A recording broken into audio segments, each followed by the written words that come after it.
Bonjour mes frères et sœurs, bonjour à tous, que la paix du Christ soit avec vous. Aujourd'hui, nous allons méditer sur un thème qui est avoir un cœur pur. Avoir un cœur pur, c'est quoi avoir un cœur pur? C'est quoi d'abord un cœur pur?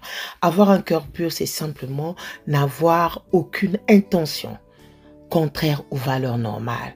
C'est se comporter de manière à toujours être en harmonie avec sa propre conscience. La Bible nous dit, mes frères et sœurs, que notre cœur est composé de notre pensée, notre émotion, notre volonté et notre conscience. Pour que Christ grandisse en toute liberté, en nous, nous devons avoir le cœur pur, c'est-à-dire avoir un seul but, une seule intention. Cela sert le royaume des cieux et accomplit la volonté de Dieu. Nous allons méditer ce thème à travers l'évangile de Matthieu, chapitre 5, verset 8, qui nous dit « Heureux ceux qui ont le cœur pur, car ils verront Dieu. Heureux ceux qui ont le cœur pur, car ils verront Dieu. » Mes frères et sœurs, posons-nous la question, avons-nous un cœur pur? Parce que quand nous voyons le cœur c'est l'œil de l'esprit. Parce que quand nous invoquons le Saint-Esprit ne vient pas dans nos veines, le Saint-Esprit ne vient pas dans nos muscles. Le Saint-Esprit vient dans notre cœur et notre cœur est l'œil du Saint-Esprit. Mes frères et sœurs, pourquoi je vous le dis? Il est important que nous soyons purs. Dans le monde d'aujourd'hui, notre cœur devient impur par nos mauvais actes, par notre façon de marcher avec notre Dieu. Mes frères et sœurs, le cœur pur. La seule façon d'avoir un cœur pur devant Dieu, c'est à travers le pardon. Nous devons apprendre à pardonner. Nous devons apprendre à avancer. Car le Seigneur, là où est-ce qu'il est, le Seigneur nous aime.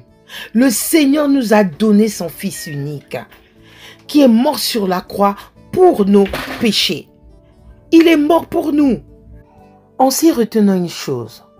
Retenons une chose, mes frères et sœurs.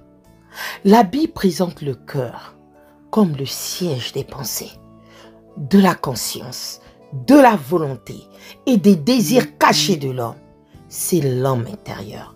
À plusieurs reprises, la Bible, la parole de Dieu nous exhorte et nous commande de garder un cœur pur et de rechercher la sainteté sans laquelle personne ne verra Dieu. Mes frères et sœurs, personne ne verra Dieu sans la sainteté. Le livre de Jérémie nous dit, le verset 9 à 10 nous dit, « Le cœur humain est plus trompeur que toute personne. Personne ne peut le guérir. Personne ne peut la comprendre. Moi, le Seigneur, j'examine les pensées et les désirs de tout.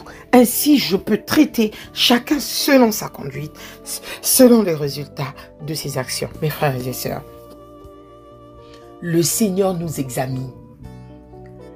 Tous les jours, le Seigneur nous examine. Mes frères et sœurs, le royaume de cieux n'est pas facile.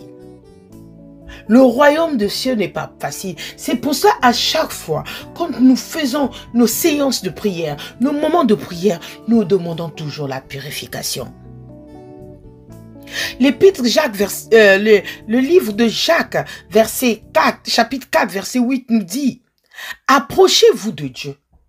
Il s'approchera de vous. Purifiez-vous, vous qui êtes pécheurs. Nettoyez vos corps, vous qui êtes faux. » Amen.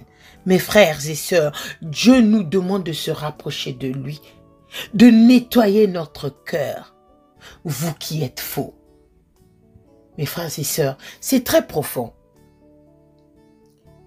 Dans ce monde d'aujourd'hui, les gens sont tellement mauvais. On a maintenant un cœur faux. On ne sait plus comment marcher parce que nombreux se disent enfants de Dieu, mais leurs cœurs ne sont pas purs parce que nous n'arrivons pas à pardonner, nous n'arrivons pas à mettre l'amour pour nos prochains.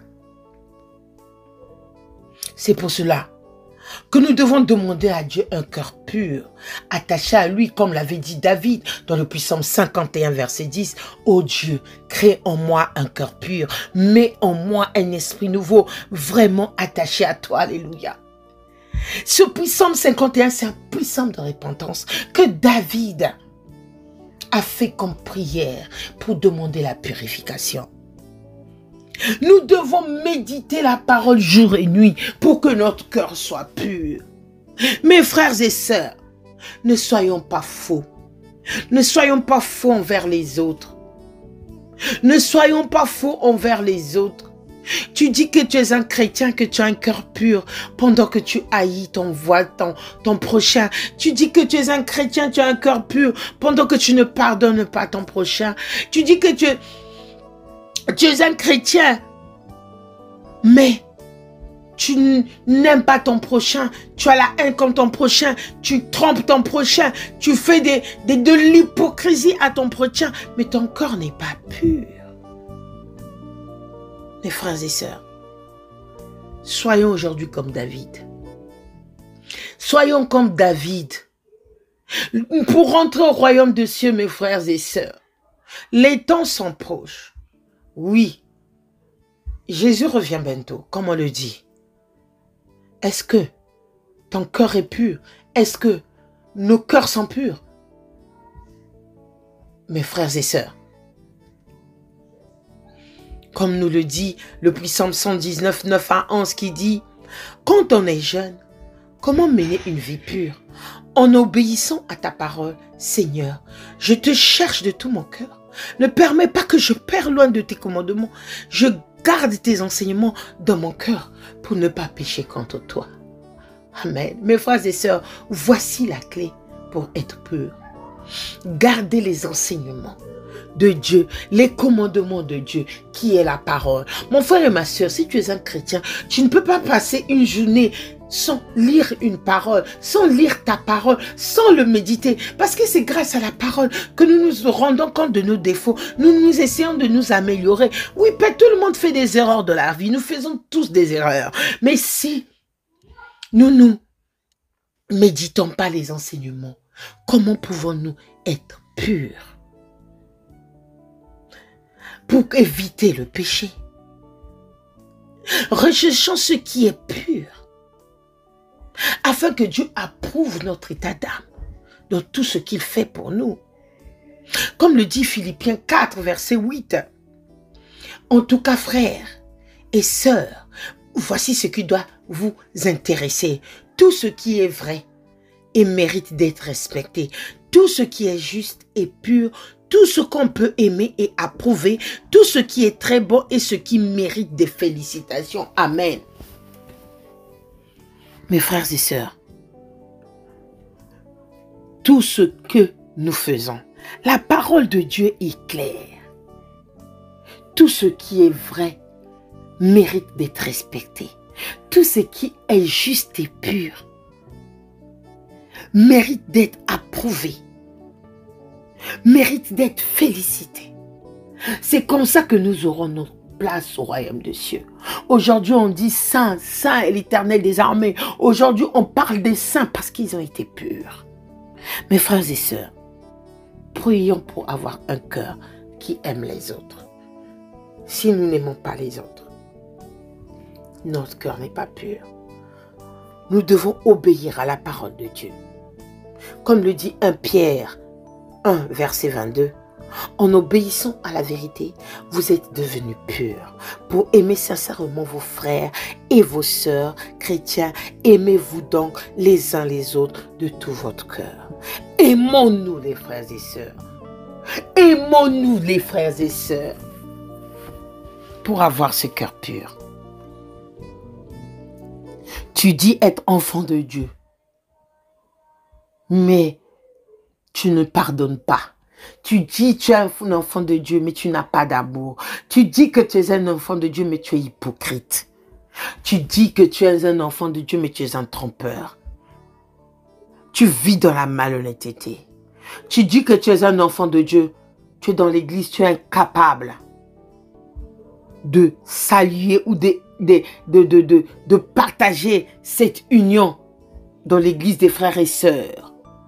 Vous créez des intimités en tant qu'enfant de Dieu On crée des intimités dans l'église. On crée des affinités dans l'église. C'est ce qui met la division. Pendant que nous sommes un dans un lien d'amour, nous sommes enfants de Dieu. Nous devons nous aimer les uns et les autres. Ne pas voir l'autre de bas et l'autre prendre l'autre de haut et l'autre de bas humilier les autres. C'est être impur. Si nous nous reconnaissons dans cet état d'âme, sachons-le que notre cœur est impur et le royaume des cieux est fermé devant nous. On peut beau prier, on peut beau intercéder. Si ton cœur est impur, nous ne rentrons pas au royaume des cieux. Si ton cœur est pur, tu n'auras pas la clé du royaume des cieux. Mes frères et sœurs, personne n'est parfait. Oui, mais en ayant comme cette clé que Dieu nous a donné, la parole, l'enseignement, méditons l'enseignement de Dieu, la parole de Dieu, cultivons la reconnaissance. Disons, Seigneur, je veux te dire merci de tout mon cœur, je veux raconter toutes tes actions magnifiques. Cultivons cette reconnaissance pour Dieu. David était un homme selon le cœur de Dieu. Et c'est ce à quoi tous les chrétiens sont appelés. Mes frères et sœurs, c'est ce que David a fait. David a fait plein d'erreurs. David a commis des péchés graves. Mais il s'est repenti. Il a demandé le cœur pur.